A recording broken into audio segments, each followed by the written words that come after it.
Quand le cou d'Isabelle se brise avec un craquement sous le poids du collier de perles, du sang frais coule de sa bouche comme un ruisseau. Elle tente d'arracher le collier, mais il semble avoir pris racine dans l'os.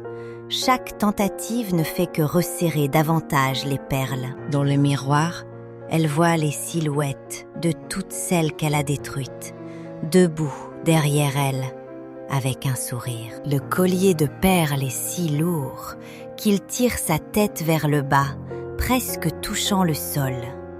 Sa colonne vertébrale craque, comme sur le point de se briser. Et Isabelle comprend, les perles ne sont pas lourdes à cause de la magie, elles sont lourdes à cause des péchés qu'elle porte sur ses épaules. 6 mois plus tôt, quand Isabelle pensait encore que le collier de perles n'était qu'un cadeau d'un admirateur anonyme, la villa sur la côte d'Azur baigne dans le soleil doré.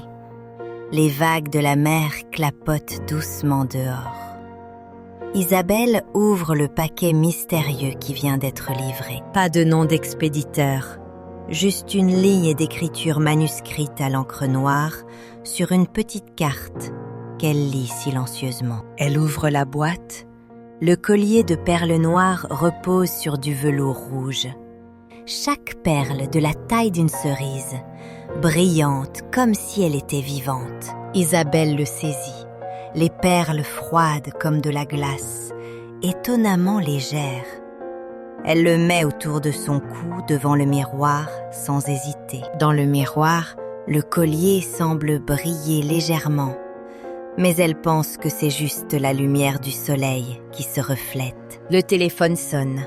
La voix de Camille, sa meilleure amie, sonne plus dur que d'habitude à travers le haut-parleur. Camille dit qu'elle a entendu des rumeurs sur Isabelle et son mari. Sa voix tremblante, comme si elle retenait ses larmes. Isabelle répond d'une voix douce, disant que ce n'est qu'un malentendu, pendant que ses doigts caressent chaque perle. Quand elle raccroche, elle regarde le collier et sursaute en voyant qu'il est maintenant plus brillant, plus beau qu'avant. Cette semaine-là, Isabelle porte le collier de perles à une soirée caritative à l'hôtel Carlton. Tout le monde la regarde sans détourner les yeux. Madame Dubois, l'épouse du maire, s'approche pour complimenter le plus beau collier de perles qu'elle ait jamais vu. À ce moment précis, Isabelle sent le collier se resserrer légèrement autour de son cou. Juste un instant, puis se relâcher. Elle prend prétexte d'aller aux toilettes, se tient devant le miroir pour examiner son cou, mais ne voit aucune trace. En sortant, elle rencontre Camille debout dans le coin du couloir, yeux gonflés, maquillage coulé, la regardant comme une étrangère. Camille chuchote pourquoi Isabelle a fait cela, pendant que sa voix tremble comme si elle allait pleurer. Isabelle sourit, dit que Camille ne mérite pas cette vie, puis s'en va sans se retourner. Cette nuit-là, en rentrant, elle retire le collier et sursaute en constatant qu'il est bien plus lourd qu'au moment de le mettre. Elle essaie de le peser sur une balance de cuisine.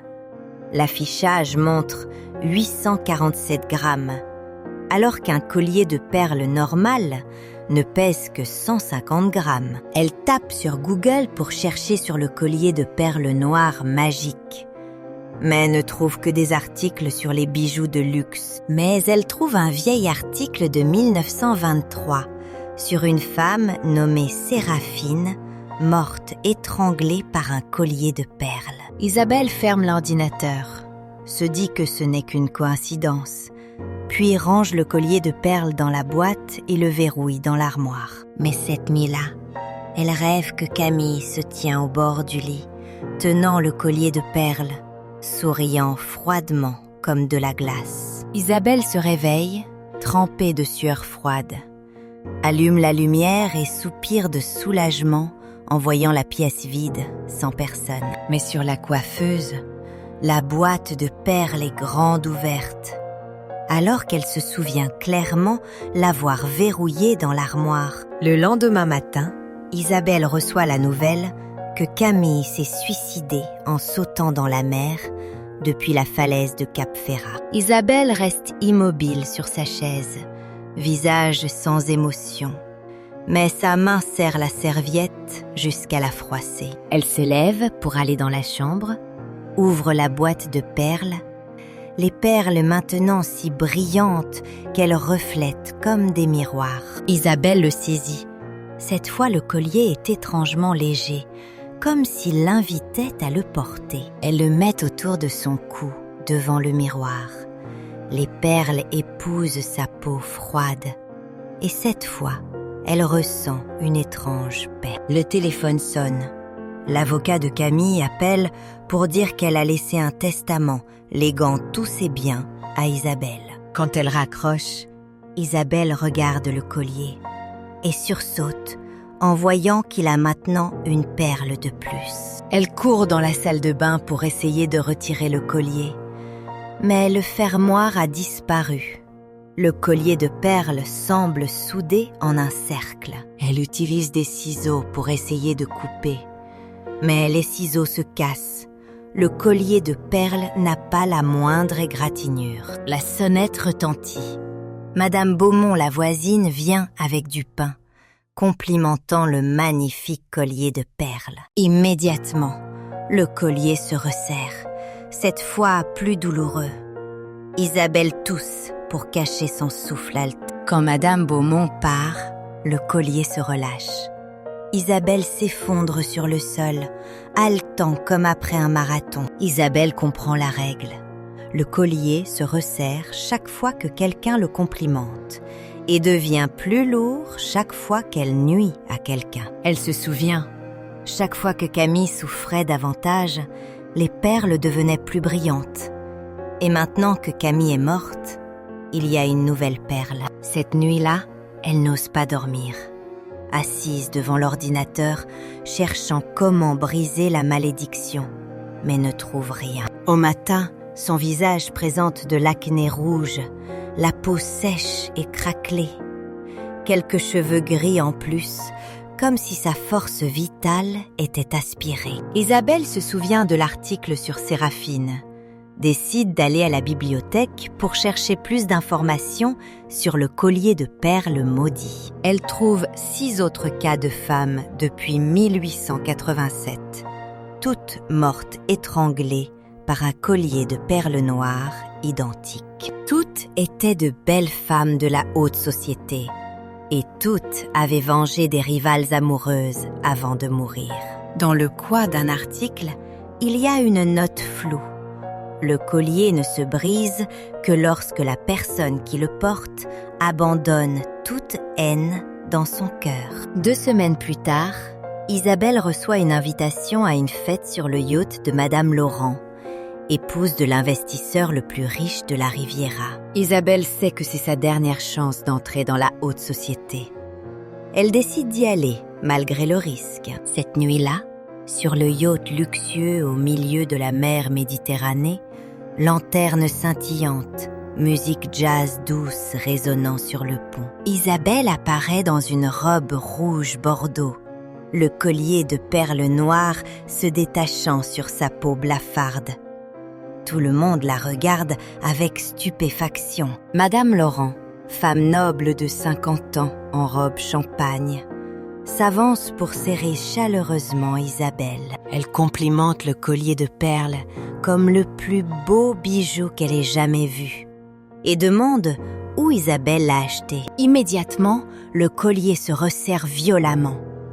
Isabelle essaie de sourire, mais ses yeux commencent à s'exorbiter par manque d'air. Isabelle demande la permission d'aller au balcon pour prendre l'air, marchant en titubant comme ivre, mains s'agrippant à la rambarde. Sur le balcon, elle essaie d'arracher le collier, mais il se resserre davantage, douloureux comme un couteau coupant. Du sang commence à suinter sous les perles. Derrière, Monsieur Laurent sort, voit Isabelle en train de lutter. Il demande si elle a besoin d'aide. Isabelle pense fugitivement. Si Monsieur Laurent mourait dans un accident sur le yacht, Madame Laurent aurait besoin d'une amie et le collier se relâcherait. Juste une légère poussée Il tomberait dans la mer, personne ne le saurait, et elle survivrait. Mais quand Isabelle tend la main pour pousser, elle voit le visage de Camille se refléter dans les yeux de Monsieur Laurent. Isabelle retire sa main, secoue fortement la tête.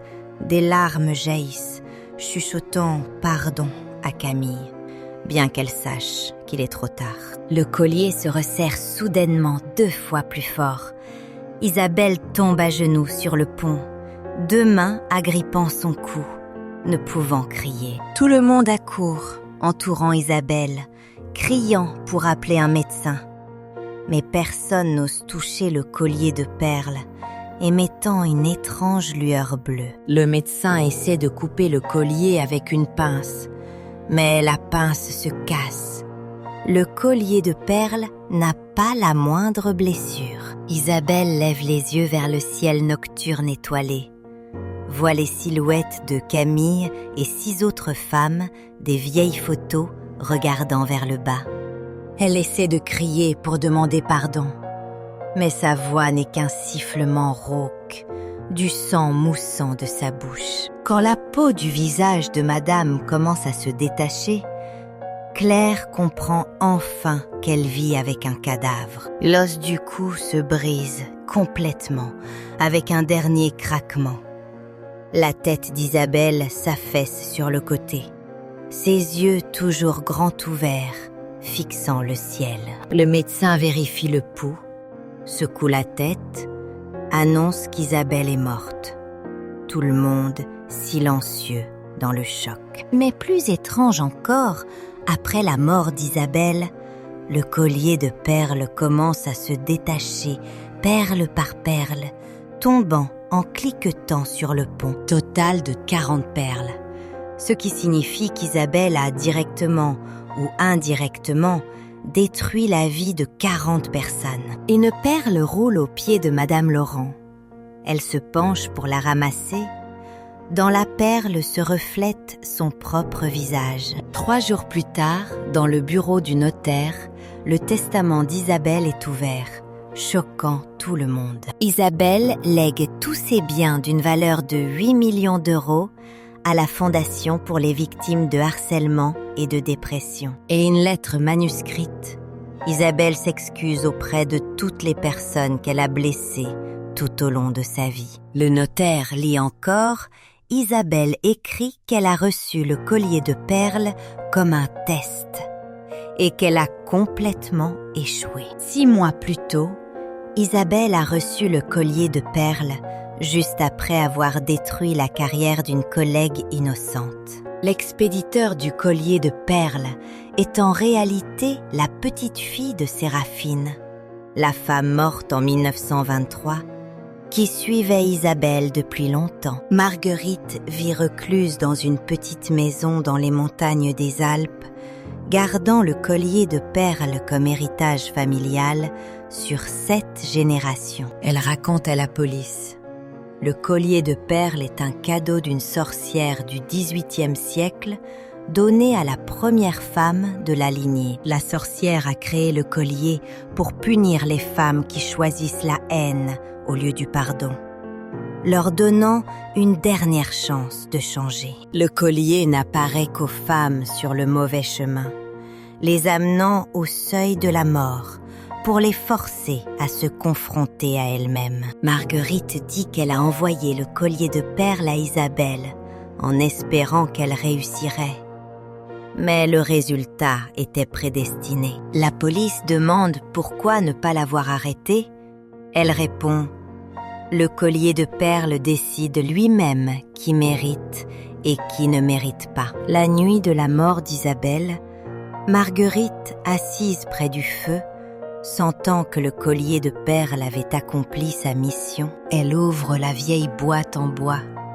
Le collier de perles noires est automatiquement revenu, reposant tranquillement dans le velours rouge, attendant la prochaine victime. Marguerite referme la boîte, la verrouille soigneusement et la range profondément dans l'armoire, chuchotant: il reste encore beaucoup de gens qui ont besoin d'apprendre la leçon. 6 mois après la mort d'Isabelle, La fondation caritative qu'elle a laissée a aidé 127 victimes de harcèlement. Parmi eux, Marie, une adolescente de 17 ans qui avait envisagé le suicide à cause du harcèlement, est maintenant devenue bénévole de la fondation. Marie ne sait pas que c'est Isabelle qui avait répandu des rumeurs sur sa mère, causant le licenciement de sa mère et la rupture de la famille. Mais maintenant, c'est justement l'argent d'Isabelle qui a sauvé Marie et des centaines d'autres